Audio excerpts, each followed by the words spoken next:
با عرض سلام خدمت دوستان گرامی. انقلاب 57 که صورت گرفت، هنرپیشه‌ها درجه یکی مثل آقای ملک مطیعی، آقای وثوقی و آقای فردین منوچهر وثوق، اینا کلا ممنوع کار شدن.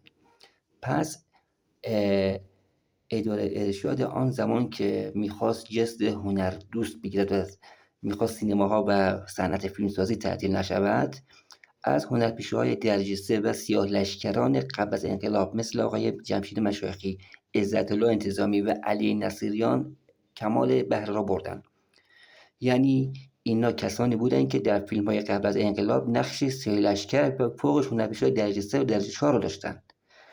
به لطف انقلاب آقایان جمشید مشایخی، عزت‌الله انتظامی و علی نصیریان شدند هنرپیشه‌های درجه یک و پیشکسوت که آنها را در همه فیلم‌ها و سریال‌ها میشد دید.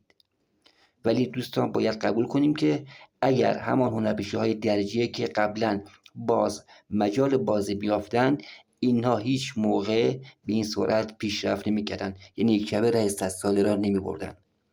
پس باید منصف باشیم و قبول کنیم که البته که هنرپیشه‌های خوبی هستند، ولی دیگه نمیشه بهشون واقعا درجه گفت و اینجور که اینها را بهشون به حساب مقام و منزلت دادن در اون حد نیستن، چون رقیبی نداشتن. یعنی رقیب‌های درجه یک همه حذف شده بودن.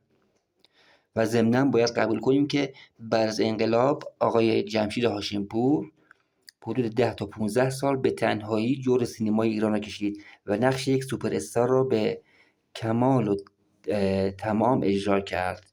ولی از زمانی که آقای هاشمپور بازنشسته شده است، ما متاسفانه دیگر سوپر استار در سینما ایران نداشتیم. ببینید، درسته آقای شهاب حسینی، آقای نوید محمدزاده و آقای امین حیایی و الباقی هنرپیشه‌های خوبی هستند، ولی سوپر استار نیستن دوستان. آنها هنرپیشه‌هایی هستند که همگی آنها در یک خط، در یک ردیف و در یک حد هستند و اختلاف چندانی ندارند. سوپر استار به کسی میگویند که از عهده همه نقش‌ها برآید، مخصوصا نقش اکشن. یعنی سوپر استار باید بدنی ورزیده، ورزشکار و تنومند و جذاب برای بیننده داشته باشد. آیا به نظر شما آقای شهاب حسینی، آقای نوید محمدزاده یا آقای مثلا امین حیایی اینا از عهده یک نقش اکشن تا حالا برآمدن؟ پس معلومه که خیر. پس باید با کمال احترام قبول کنیم که اینها سوپر استار نیستند و فقط چون ما فقر سوپر استار و فقر هنرپیشه درجه یک داریم، به اینها شانس رو کرده و مردم از سر ناچاره اینها را تحمل میکنن. اگر شما هم با من موافق هستید، لایک یادتان نرود.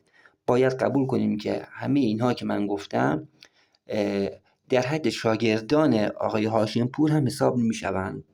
با تشکر، خدا نگهدار.